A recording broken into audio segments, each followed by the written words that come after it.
Does your dog seem like he's on doggy downers? Does your cat act less than catty? Does your horse keep saying, of course, just to agree with you instead of saying what he really wants? If so, you've come to the right place. Animal Calls takes your calls, helps you understand your pet, and helps them thrive. And now, here's our ringmaster of the Animal Crackers world, UW-certified animal behaviorist, Karpathia Kingsley. Yay! How are we all doing today? We all doing good today and enjoying the weather? What's it like down there where you're at, Anthony? The weather is awful here. It's smoky, it's hazy, it's hot. It is all of the things we don't like about California these days. Yeah, well, see, I'm up here 1,000 miles away or whatever it is from you, and it's actually a really beautiful day, although it's overcast, cloudy, and cold. But to me, that's a beautiful day. So, hey. Right. Yep. So, Any day yeah. without smoke is a beautiful day. Hey, for all of us out there in Radio Land who'd like to call in with a question about your pet, your livestock, whatever, our call-in number is 425-373-5527. 425-373-5527, or toll free 888-298-5569. 888-298-5569. You can also go to our website at animalcallsradio.com and listen live or get the numbers from there. Back to you, Kay. Hey, so how's your dog doing with the smoke and the weather conditions down there right now? Well, he's sneezing a lot, and he should be in his little doggy bed right here, but he's out searching for snacks, I think. Kenji, come here. Come on. He doesn't like it when I talk loud on radio, so he's staying at a distance. Probably wise. He doesn't like loud noises, I guess. In any event, a lot of animals are suffering from smoky conditions, just like the human counterparts down here. And I can tell you that it's altered my dog's behavior quite a bit, it seems. He's doing things differently now than he did a month ago. And I don't know if it's due to the smoke or if it's due to the stress that he's feeling from me related to all the fires, or a combination thereof. But one of the things he stopped doing was we have some low-lying furniture, a couch, for example, where we've got a doggy bed placed on that. And he would jump up on that and, lounge there. Well, he stopped doing that. And so I looked him over and I thought, well, maybe it had to do with the fact that he's getting a little bit of a vision problem due to some cataracts starting to come in because of his age. I also thought maybe he's not feeling well, and doesn't want to jump for that. So I ended up buying a little doggy staircase off of Amazon. It's a little plush thing with stairs. And I can't get him to use it. He's afraid of it. Any ideas? Yeah, well, you had mentioned that with him. And again, let me know his age one more time. How He's old? 13. Okay, so we have like a senior dog that is possibly having some joint and muscle pain and whatnot getting around, and that happens. And sometimes that's what's going on because you try to pick your dog up, and whereas they used to have no problems being picked up and lifted, now you're seeing things like them turning their head and kind of snapping at you where there might be pain that they're He's feeling. done that. Yeah. Done that a couple times. And again, I'm not a veterinarian, so I can only really comment on the behavior and not prescribe things and whatnot for any of this. But, you can always check with your vet for different things. But I can help with managing the issues that spring from that. So, one thing you can do when you're picking up a dog like that and they're exhibiting pain from being lifted from underneath, often it's around the rib cage area behind the legs. They'll get a little nippy about that and they're hurting. And in the same manner, those are the muscles and the joints and the bones that they're using to climb or jump. So it's a really good indicator of this is where this is going on and why it's becoming a problem for them to get up onto the bed or climb up the little stairs. You want to take a dog like that. If you're used to picking him up and lifting him and putting him places, start scooping him up like you would a sheep. Look at the way a person picks a sheep up, and that's putting your arms around the front of the front legs and behind the back of the back legs, and it's kind of like scooping. If you scoop them up in that manner, being really careful not to kind of choke them out around the neck, because a lot of times senior dogs will have tracheal problems as well, and you don't want to choke them around their air vents, areas. When I'm trying to think, their airway, their air passage areas. So you want to scoop them up in that manner and do so gently and set them down nice and gently. But as far as the stairs go, you had mentioned before, when you brought that up the first time we spoke, that the stairs that you got were those soft, spongy stairs. Am I right? Yes. Yeah. Yeah. They are. Yeah, they're made of foam rubber with a covering, and they're like 3 steps high, and they're basically an inexpensive stairs for small pets. Right. A lot of times what you run into with smaller dogs, especially, but I mean, it could even be your medium-sized dogs and whatnot, that they have a problem navigating, struggling up those stairs. You're still having to lift your legs in a manner that is stretching those muscles and tendons and causing the arthritis and joint pain that they may be having. Um, and plus, when they're spongy like that, they're kind of unstable, and dogs can often detect that. They're getting on them, and there's a lot of movement on those spongy stairs, and they feel like they're lofting in one direction or the other. Yeah, that makes a lot of sense, actually. I mean, as humans, if somebody put a spongy stairway in our household, we sure wouldn't want to use it. Well, on the plus side, falling down it wouldn't hurt as bad, right? Yes, I would definitely prefer to fall down spongy stairs versus hard stairs. Right. So, Well, yeah. what we're trying to prevent is the dog from falling at all. So yeah, if you can have a nice fall down a spongy staircase, but you're still falling.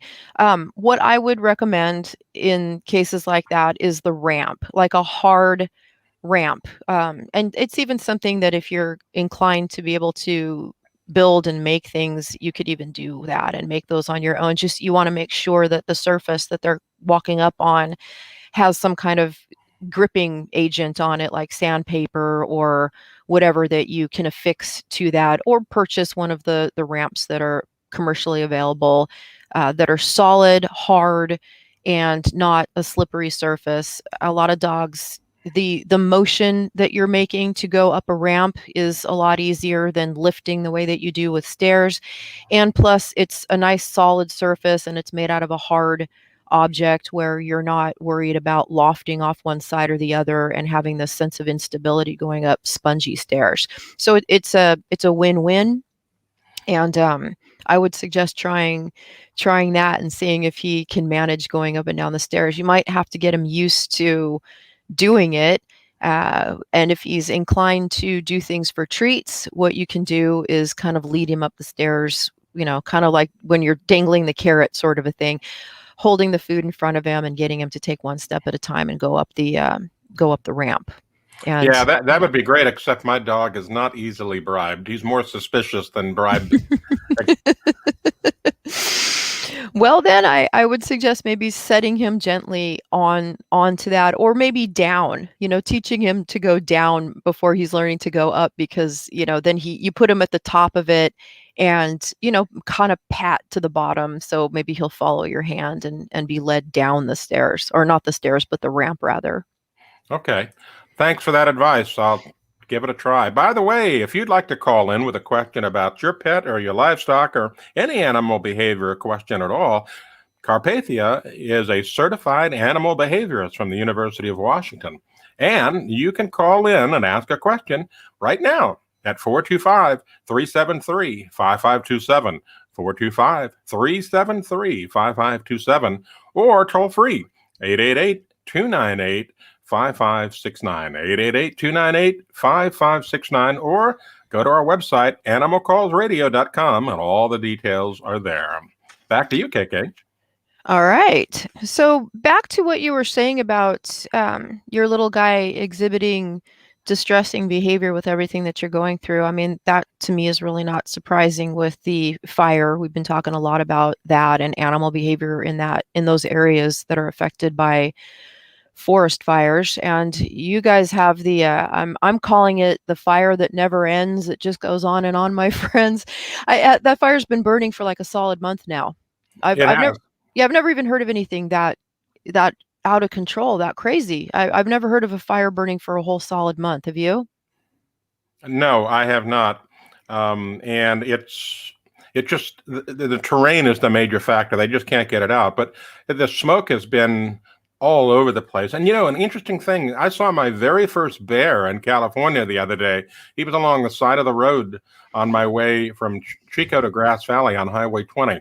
And I've never seen a bear by the side of the road ever in my 30 plus years of being here. So obviously the fires are driving animals out of the forest and into human habitation areas, which makes it a little more dangerous, not just for you, but for your pets too. And I would suggest people keep an eye on their small animals and their livestock, and take measures to put them in at night, lock them into enclosures at night, and don't leave your little animals out there. Right now, it's slim pickings for some of these poor animals that are out there in the woods trying to get by in having their whole entire world burned to the ground. I saw a lot of odd behavior when I was back up there after the fire and had to live in the thick of that, where we would have mountain lions walking down the road in the middle of the day looking for an easy meal. And there's a lot of that. There's a lot of that going on. It's sad. And I think we should be mindful that their environment has been strongly impacted by all this. And that's going to cause them to have some behavior issues. Right now it would actually be an interesting thing to study, to be up there and be watching these things. And as a behaviorist, we're always looking for enrichment programs, management programs, how to make things better. So, man, I don't even know where to start with some of that as far as managing things like that. What do you do? What do you do when everything has burned down?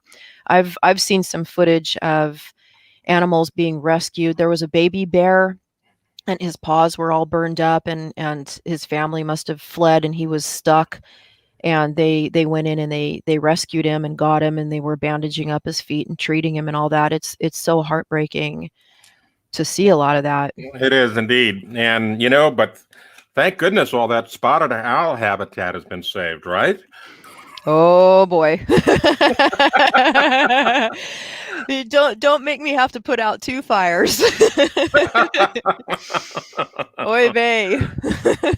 Oh. So yeah, I mean it's sad, it's bad, it's tragic. No matter how you look at it, there's nothing good that you can say about any of this. Yeah. So anyway, I would hope that people will call in with their questions. We've got about almost 45 minutes left in the show. There's lots of time for people to call in and ask questions about animal behavior. Why does your dog do something strange, or why does your cat act like it does, or what's causing a change in behavior? Why do they pee on the rug in a certain place all the time and you can't stop them? All these questions and more can be answered if you just give a call to Karpathia at 425-373-5527. 425-373-5527, or visit the website at animalcallsradio.com, and all the details are there. Did you shoot out the toll-free number too? Well, okay, I guess I can do that. If you must. For those of you still using old landlines with charges to the phone company, here it is. 888-298-5569. 888-298-5569. That's toll free. Yeah, I guess toll free really doesn't matter anymore, does it? I do have a landline, but it's a flat rate to make calls anywhere to do whatever I want. But right. Yeah, that's fun. I never really even thought about that. It's a toll free number. Ooh, fantastic. We often talk about pets and talk about dogs and cats primarily because that's what people tend to always have as pets. But, call in with any animal issues that you have. Somebody had recently asked me a question, written a question to me in regards to bunny rabbits as pets. And there's so much that can be said about rabbits. Rabbits are very, very, very in their own little thing. And there's so much that people don't understand about having a pet rabbit where, there's a few things that are huge game changers. What this person was asking was how to keep their toenails down, like what kind of a surface should they have, sandpaper or whatever, to keep their toenails from growing too long. And I mean, those are all good questions, and it's this is why I particularly don't like keeping rabbits on wire on cages.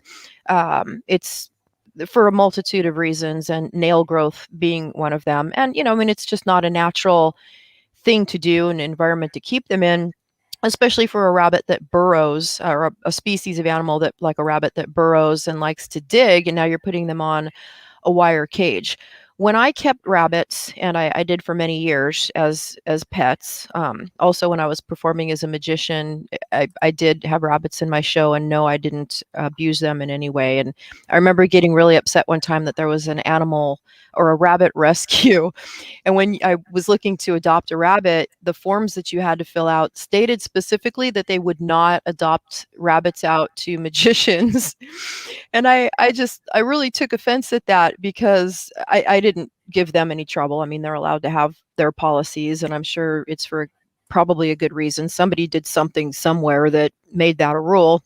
Um, but in my situation, I would really spoil my bunny rabbits, and I had something that I called the rabbitat, where it was an outside pen that I had excavated with an excavator, like 2-3 feet deep, into this great big giant square. And I remember when I was having that done, of course, me being me, my neighbors were wondering if I was having graves dug in my backyard. Or Um, maybe a bunker for the apocalypse. that's all possible. All the possibilities. But yeah, I had this excavated, and then I had it reinforced with cinder blocks and wire, like, heavy, heavy, heavy metal wire on the bottom of that, and then backfilled, and then rebar put through it, and then the That whole sounds more and more like a bunker every second. doesn't it, a bunny bunker. It was a bunny bunker. Yeah, there you go. There you go. I had my bunny bunker going on. So I had all that made in that manner, and then constructed with like a 6 foot walk-in pen with a roof and the whole shebang. I mean, it was very elaborate, and I called it the rabbitat, and put my bunnies in there so they could dig and tunnel and just have a great time and be rabbits. And they couldn't get out, though. You could only dig down 2 feet, and you could make tunnels, and then you're going to hit wire, so you can't go any further than that. So they had like the best environment that I think was possible. And I always kept my rabbits like that. So again, I'm reading this thing about, oh, I can't adopt a rabbit because I just happen to also be a magician. I thought that was really cruddy. But so yeah, I wanted to take pictures of my bunny bunker and send it to them and say, look, this is the home that the rabbit would be going into. Sure, I might pull it out of a top hat once in a while, but not by the ears. I mean, you often see depictions of magicians pulling a rabbit out of a hat, and they're doing so by their ears. And you know what? No, no, no, no, no. You never, ever, ever, ever pick up a rabbit by the ears. They're very sensitive. That causes them a great deal of pain. It's a cruel thing to do. It's been depicted in cartoons and whatnot forever. But I mean, I think that we should know better than to try to replicate cartoons now, right? Otherwise, we would be painting tunnels onto the side of a cliff and driving our car into them. So you shouldn't do that. So never pick up a bunny by its ears.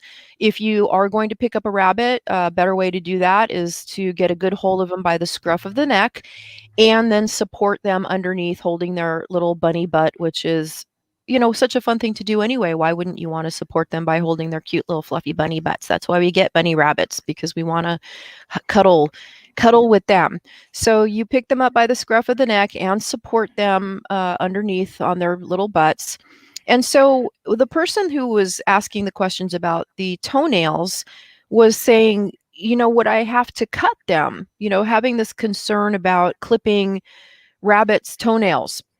So I had assured her that it's really not that difficult. My personal experience using the little cat nail clippers is very effective. And with a bunny rabbit, all you got to do is flip them upside down. If you take a bunny rabbit and you turn the bunny gently on your hand upside down and you pet them and stroke them and let them relax into your hand, they go into what I jokingly like to call bunny hypnosis. And it was part of what I would do with an act too, that I was going to hypnotize the bunny rabbit and then make him think he was a dog or something, other kind of an animal. But if you flip, Were you successful in getting bunny rabbits to bark? well, I would, do I have to give that away? I mean, like there's some form of possible ventriloquism. There might be something, that there's a whole thing and possibly even electronic devices that you're utilizing to make that trick really funny. And when people put it all together, it might make sense why the bunny rabbit is wearing a little collar and why the little collar might or might not have some kind of a little device on it that can make a barking sound. All right. Well, But yeah, barking aside, for those of you that are barking mad about your pets doing something you don't want them to do, call us, ask a question. Our call-in number is available at 425-373-5527, 425-373-5527, or toll free 888-298 5569, 888-298-5569, or you can go to our website at animalcallsradio.com and all the details are there. Come on, folks. I know someone out there has to have a question about their bunny rabbit, their parakeet, their parrot, their dog, their cats, their goats, their sheep, their horse, something. You've surely got a question. So call in and ask. We don't bite. well, we might. I can't speak for you. Well, all right then. By the way, since we're on the subject of rabbits, when I was growing up in the Midwest, I knew of a place called Rabbit Hash, Kentucky. I know, it's a bizarre name, Rabbit Hash, Kentucky. That's exactly how it sounds, and it's spelled. And I don't know why it got that name. They had a general store there where all of the Harley Davidson bikers would show up. But interestingly enough, they did not serve rabbit hash at the Rabbit Hash general store. Did they serve Kentucky Fried Rabbit? Nope. In fact, there was no rabbit cuisine of any sorts there. But you could buy a mug that says, "I've been to Rabbit Hash." Go I figure. like it. Rabbit hash. Rabbit hash. It sounds like haberdash, that maybe there's some connection to rabbit hash and haberdasheries and rabbits being pulled out of hats. See how that all plays together? It does. It does. It could. I can make anything connect though. If Yeah. I'm given enough time, I can make a connection between anything and anything that you want me to. I'm good like All that. right. Well, right now I'm going to go look up and find out why Rabbit Hash got its name. So you can continue on with your rabbit story. All right. Well, we have somebody on line 1. Hello? Hello? Can you hear me? I can hear you. I'm just used to Okay, we don't great. I was have trying to- we don't have Eric today. I'm used to Eric jumping in and saying something about the caller. Oh, okay. Well, you were just talking about rabbits, and I want to know, can you really teach a rabbit to use a litter box? Oh yeah. Yeah, no, people teach rabbits to use litter boxes all the time. And another pet animal that will get real used to using a litter box are ferrets. They're really good at that too. Some animals, it's just part of their behavior to want to do their business in one particular spot. So if you notice where they're doing that, they're going to want to do that. So if you're keeping the rabbit indoors, it's very easy to train rabbits to use a litter box, and like I say, ferrets as okay. well. Interesting.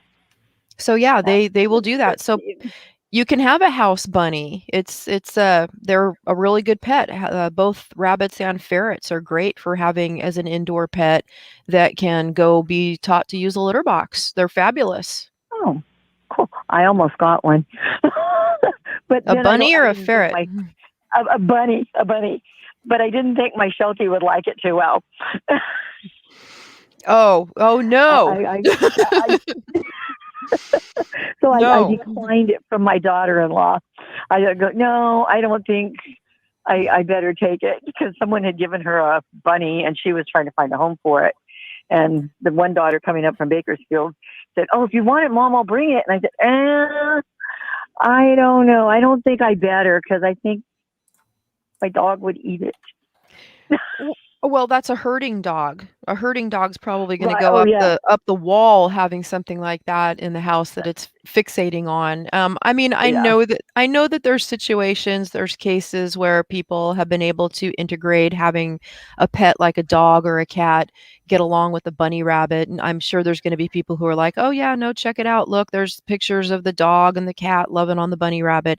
And that can happen because crazy things happen. Anything can happen. It's not something that I would advise. You are going against the Right. natural grain of things where there's nothing like a bunny rabbit other than possibly a bird that triggers the predation instincts in predators. Right. The you only thing, know? we did have we had a Sheltie a long time ago, and my daughter had guinea pigs, and this Sheltie loved the guinea pig, and the guinea pig loved the Sheltie. She would go up to the cage, and they would go nose to nose, and they would whimper at each other. It was absolutely hilarious. Aw. And we could take the guinea pig out, and the guinea pig would go lay down by the dog. It was, I mean, oh my gosh. And I kept telling her, you sit right there though. Don't leave the guinea pig alone. But No. there was never a problem. I mean, as long, we were always there, of course. But I think that was pretty unusual. Well, I mean, it happens. It can happen. Again, I like to err on the side of caution, and I don't like to try to pressure an animal to behave and act outside of its boundaries of kind of what it is and what they do. Having Yeah. said that, one of my dogs always liked my bunny rabbits nicely through a cage, through what I was explaining earlier, describing as the rabbitat. He could walk up, Right. and it was, there was no way he could grab hold and pull anything through the wire. It was very, very small Right. squares of wire, but he was always fond of the bunnies and being able to get nose to nose with them. But then the same dog pulled my conure parrot right out of his cage when he was a couple weeks old. The bird was a couple weeks Ooh. old. Yeah, and I was really surprised that the bird came out in one piece. And he's fine. He's like 9 years old now. He's totally cool. But he does Oh, have wow. he has a broken toe that never healed the right way from that one incident. And it took a blink of an eye. I mean, honestly, he walked into the room, and that was when I had to then have this hard, fast rule of dogs and birds in my home can't be in the same room. So he walked up to the cage, and I'm like, oh, okay, he's curious about the bird, but the bird is inside a big, like, heavy iron cage. There's no way he can harm the bird. And I mean, I was shocked at how fast he was able to grab a foot or whatever it was he grabbed and pull that bird right through that cage. I couldn't even wrap my mind around how the hell that just happened. I'm like, the bird's on the Oh my ground. goodness. Wow, that it was just 2 seconds, and I was thinking the bird was going to be in several pieces, but thank God, Wow. You yeah, were pretty lucky. thank God Pretty the bird, lucky. yeah, the bird was totally fine, other than having a bloody toe, probably where the dog had grabbed the toe to pull. So, yeah, that was that. I do not even allow him in the same room with the I call my bird room. So I do not even let him in the bird room, but he likes animals that he seems fine around animals that aren't feathered. And he's Oh, he's okay. he's an American Eskimo, and that's something that I see more with the wolf genome ancient breeds is they seem to have a higher predation trigger to birds. So I had a Malamute for a very long time, and he loved my goats. I mean, he loved the goats. He loved being with the goats, hanging out with my goats all day long. He loved that, but he would bat a bird right out of the sky, and Oh my goodness. yeah, and he wasn't trying to eat them. This wasn't because he was hungry. He wouldn't eat the birds. It just triggered their predation instinct to do that. He sees a bird flying by, wham, he would knock that Wow. thing midair right out of the sky. So again, not a dog you want to keep around your chickens or parakeets or anything like that. but he seemed to be fine with warm-blooded mammal friends, just nothing with Well, feathers. that's cool. Well, that's good. Yeah. That's I awesome. wouldn't I would never feel comfortable doing something like letting a bunny rabbit or a ferret or a guinea pig loose in a room with a dog or a cat running around. And again, it happens all the time and they can be best friends and it's wonderful, but you Well, really until are it's not. right. It can take like with my dog with the parrot, blink of an eye, and it's again, these animals are wired to do what they do, and you're never going to take that away. I mean, we have bred a lot of that out of dogs, and dogs have come a Mhm. long way genetically, even being altered, their behavior being altered over so much time, and artificial selection of breeding and all that. But there's always that possibility, and I think more so personally with the ancient breeds like your Pomeranians, American Eskimos, Samoyeds, Akitas. There's a whole slew of them, including the sled dogs and all that. That they tend to get triggered a little more easily because they still have the wolf genome present in them. That's funny. I never thought of Pomeranians as having a wolf genome, but they definitely do not listen. I, They come across almost as the wild card and all that, don't they? You throw them out and people are like, "What? They have the wolf well, genome still in a Pomeranian?" But then all of a sudden they look at the behavior and it's like, "Wow, that makes sense." yeah, because they're so cute and so fluffy. You think, oh, they're just this cute little fluffy ball of fur that you can just do whatever you want with, and no, it doesn't work that way. With Oh with a boy. Pomeranian, Yeah, no. they're temperamental. They I know are. because And they tend to love running out the door and things like that too. And a lot of people yes, they yeah, do.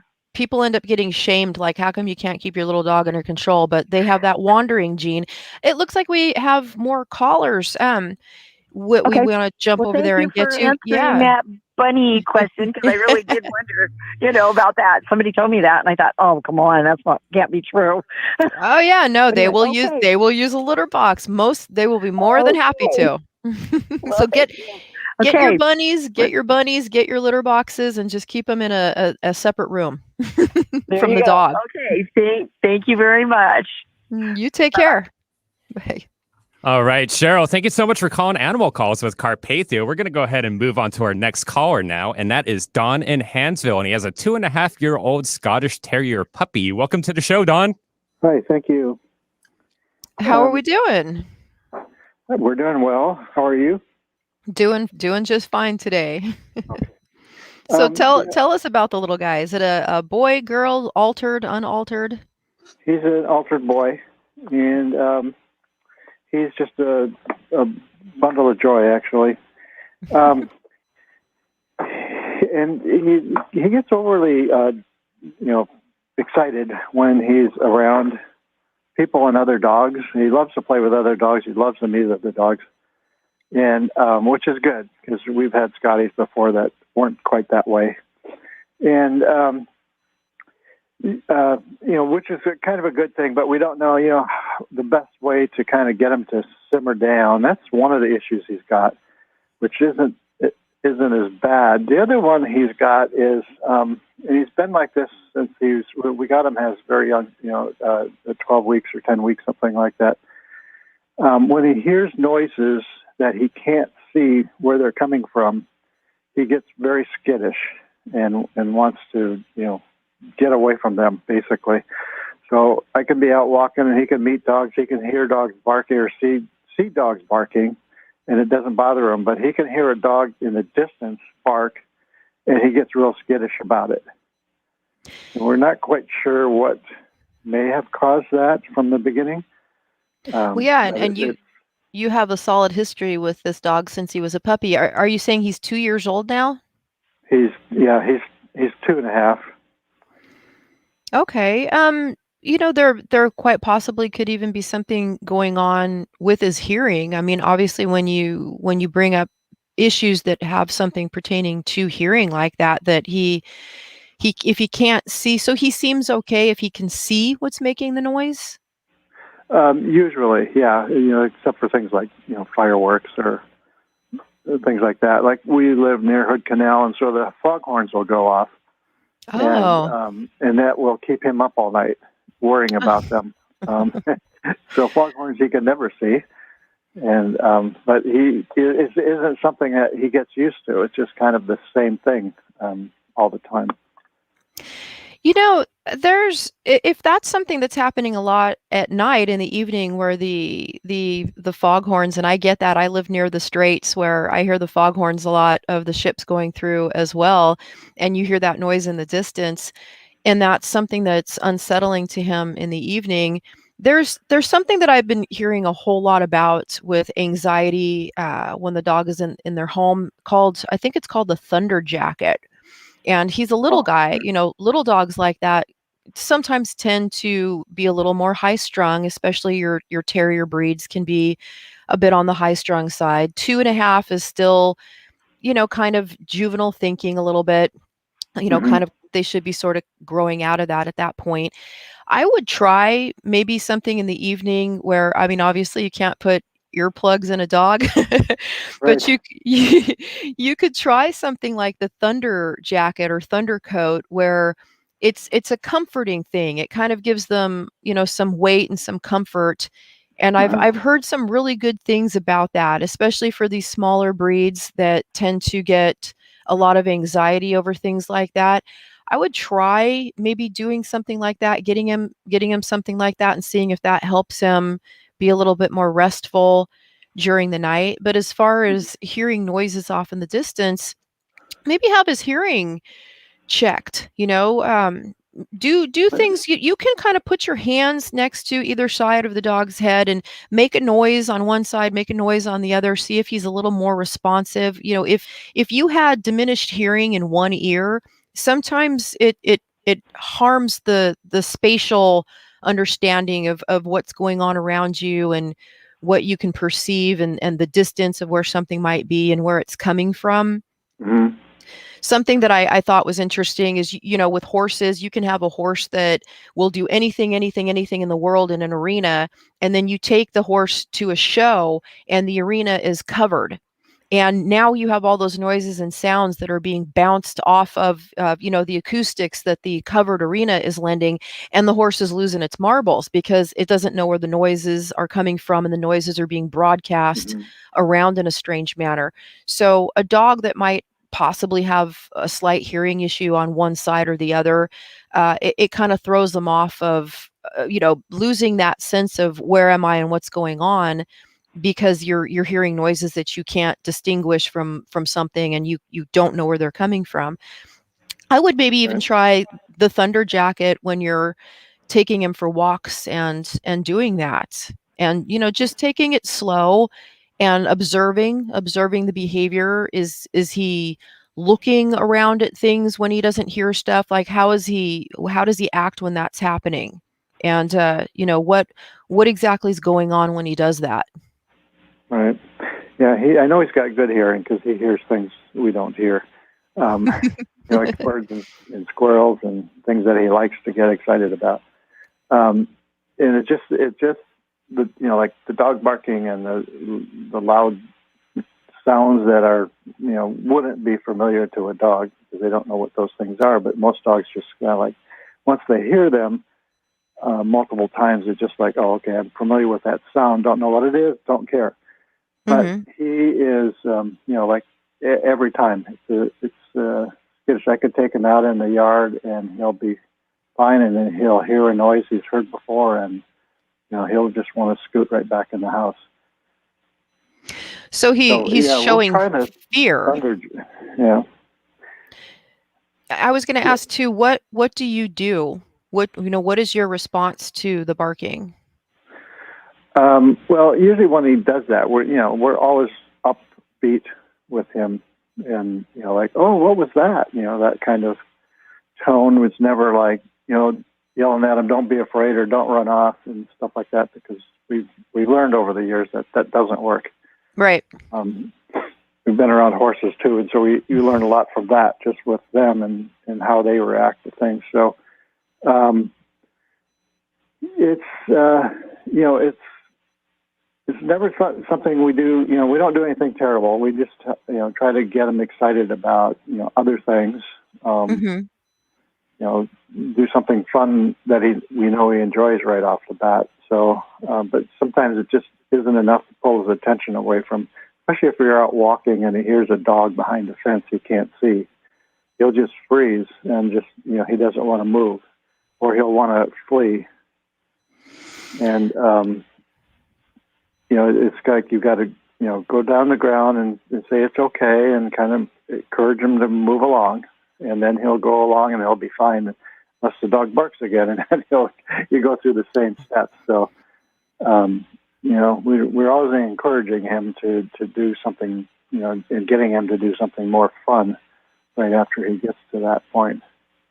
Well, one thing that people do tend to do is like you're saying, you kind of get down on the dog and you're like, it's okay, it's okay, it's just a dog on the other side of the fence, everything's going to be okay.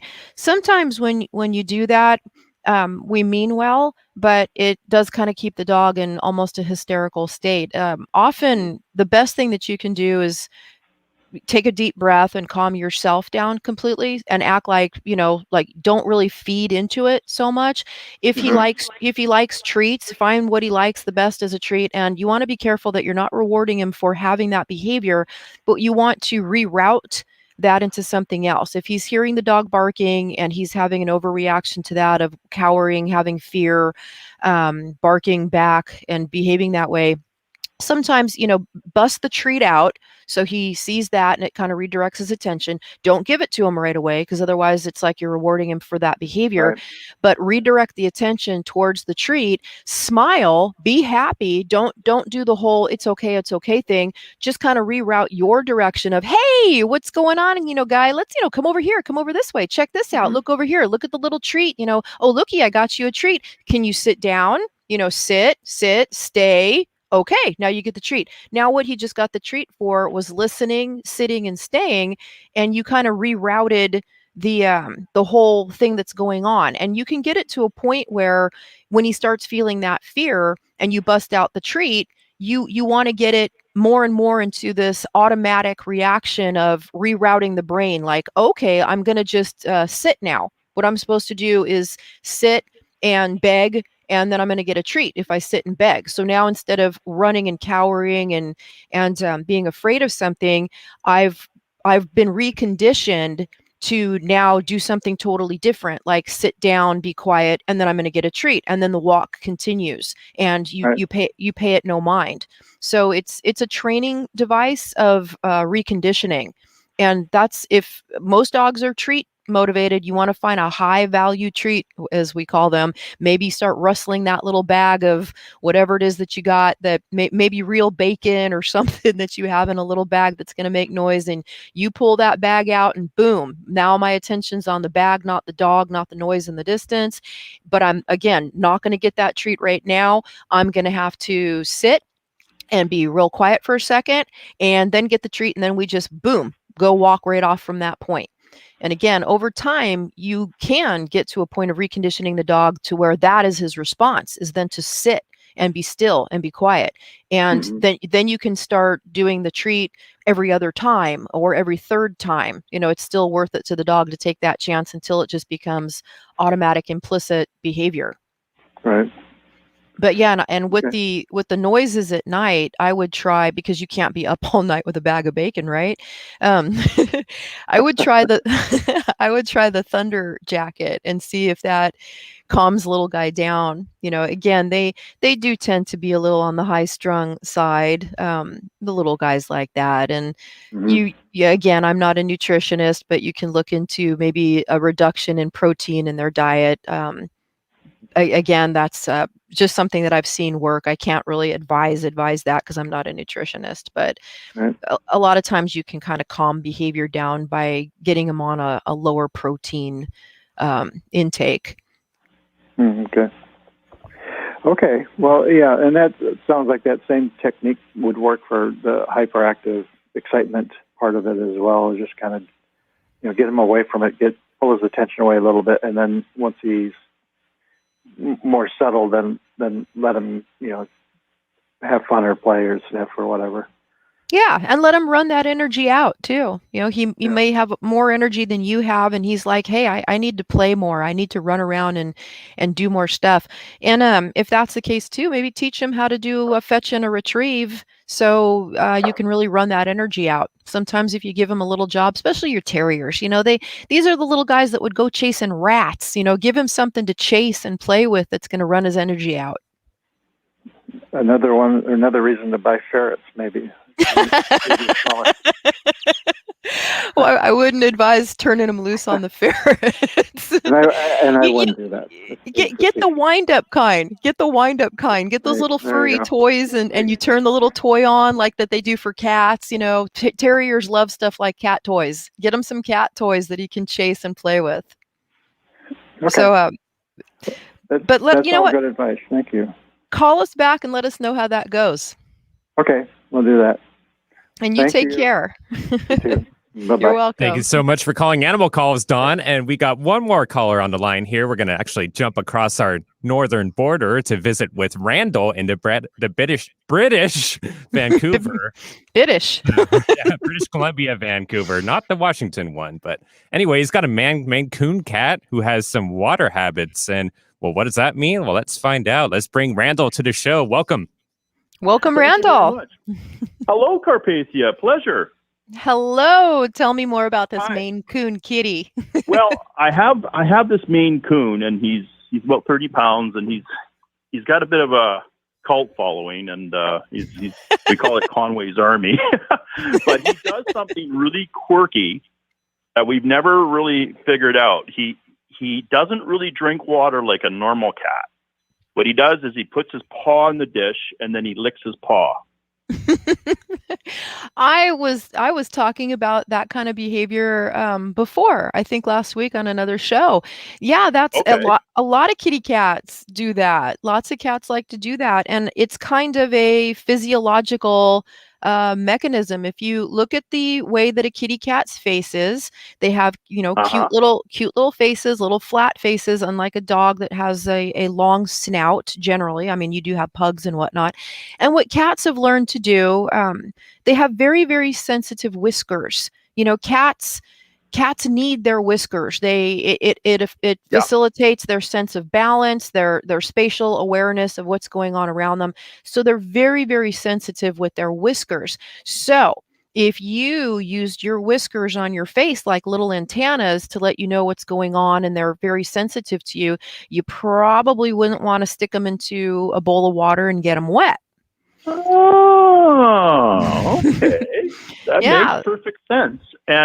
And just to verify your point, sometimes when he does drink from the water bowl, he'll drink from the very far edge. Ah. And, you know, I'd be watching TV and it's like he's sopping wet. It's like, what are you doing? And he's just his chest is all wet. And okay, that makes perfect sense. That's awesome.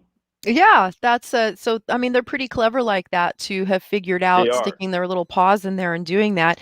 You know, another thing you could try with that, and something that you see cats do a lot too that you don't see dogs do, and again the same mechanism would be in play here, is they love to get up on the sink and drink from a dripping faucet. Mm-hmm. Cats love to true. do that. Yeah, you never see dogs doing that. They kind of look at cats like, "What in the heck are you doing and why would you do that?" But again, it's fun for them to drink from a dripping faucet because once again, you're getting that water without the risk of getting your little antennas wet. So, Right. yeah, sometimes, you know, you can get one of those rabbit water bottles, you know, that they with the bigger opening that they have for bunny rabbits and stuff.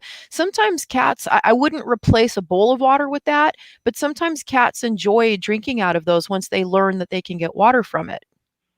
Mm. What's your thoughts on a water fountain, like one of those circulating water fountains?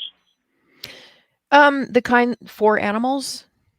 Yeah, for cats, it's like you fill it up and there's a pump inside, and it's like a water fountain. It's like it's kind of a motorized. It's like a little tower, and the water comes down a little pipe, and it's in the bowl, and it's. I wasn't too sure of it because I thought if if you get some bacteria in that, then is that sort of harboring or bacteria in the water bowl? But I've looked at those a few times and wasn't really too sure on that either. I would give it a shot. I would try that because Okay. for one, that sounds fun. That sounds like a whole lot of It fun. does, And doesn't it? Yeah. and cats, really important thing with cats is they like to play. They like to have things that enrich their environment like that. They like to have things where they can perch and climb on and tunnels that they can go through, and they like to have places where they can hide. But what I'm imagining with a little fountain like that, yeah, I would keep on top of making sure that it doesn't grow bacteria. That's a really, really smart Mhm. thing to think about. That's a really good question. Yeah, I mean, if you can keep it clean and stay on top of that of cleaning it out and not allowing bacteria to build up in it, I could see that being super fun. Because what I'm imagining when you think of cats and you want to keep that wild element going, I always say that dogs are super domesticated and they're really huge with adapting to our world, our life, our environment, whereas cats, they're still pretty wild of an animal, and Mhm. they're happier when you replicate a wild environment to help enrich their little world. And to me, a circulating little water fountain like that's almost like a babbling creek or something where that draws animals like that to it. That could really bring out like his inner panther. Like I want to go to Aha.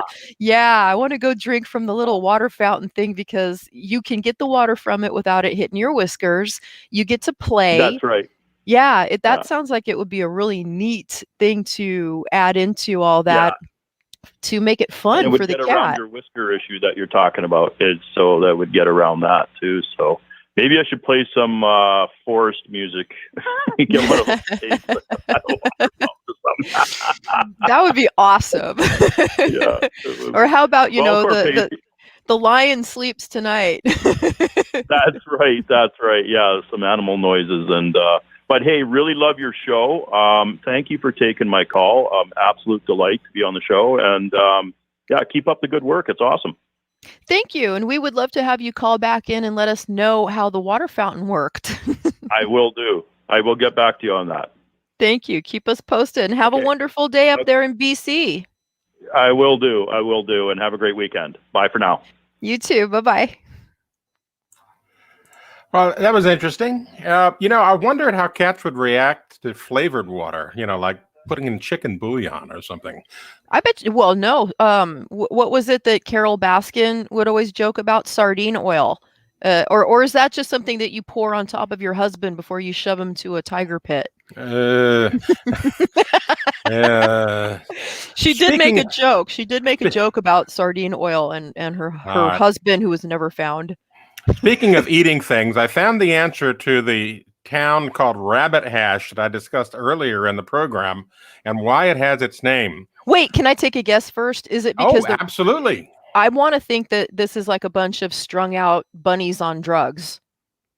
I don't want it to be that. I'm going to make that clear. I don't want it to be that, but I'm thinking rabbit hash. Maybe it's, like hashish.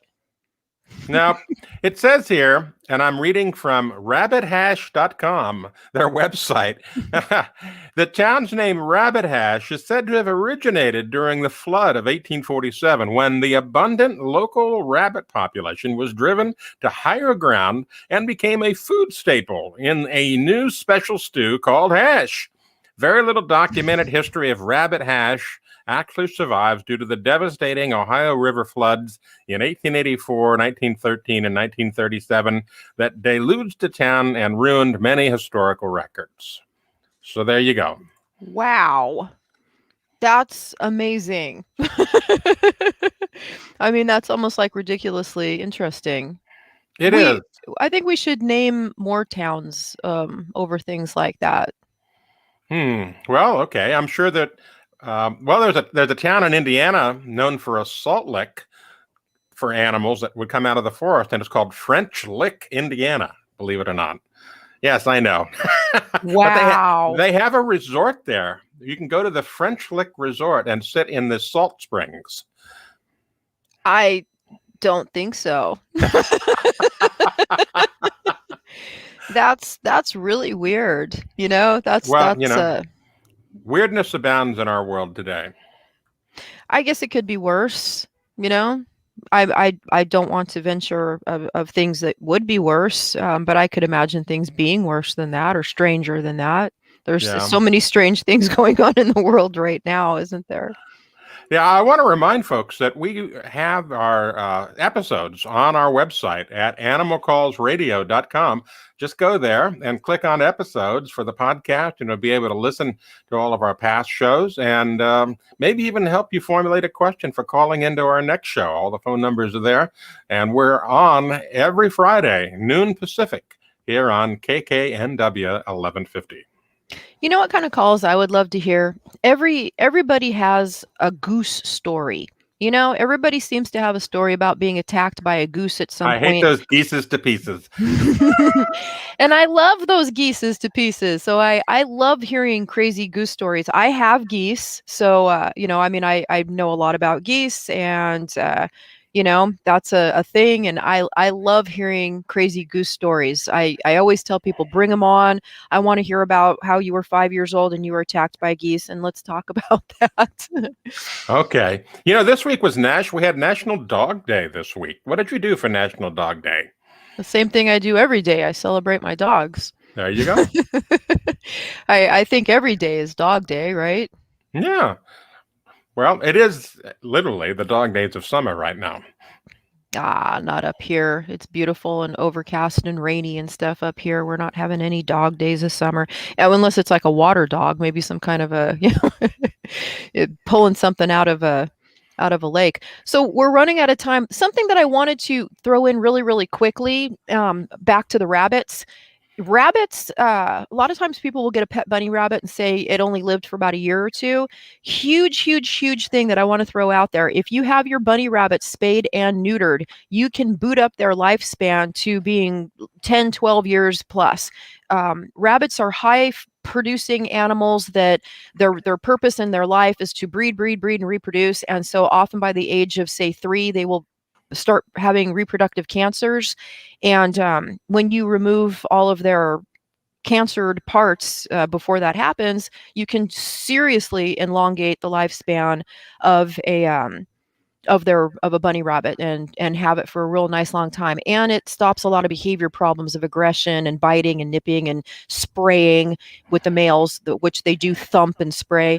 So I would strongly advise to have them spayed and neutered. And when you do not, I'm not a veterinarian, but I'm sure one would back me up on this, and ask your vet. You don't want to pull food and water from them the way you do for a dog prior to surgery, because their systems react differently. And also, you never want to give them an oral antibiotic. Very, very bad for a rabbit. Lots of real specific things with bunnies. So we also, are we being asked if we have a YouTube channel? Yeah, I was asking about where we can see the recordings of these shows. Of course, we have them on podcast on our website at animalcallsradio.com. You can also go to YouTube and look up the 1150 KKNW YouTube channel and see the shows there. Yeah. And we have to sign off. So to my lovely callers, I bid you adieu, farewell, auf Wiedersehen, au revoir, do svidania, und widzian tla tajra. Until next week, bye.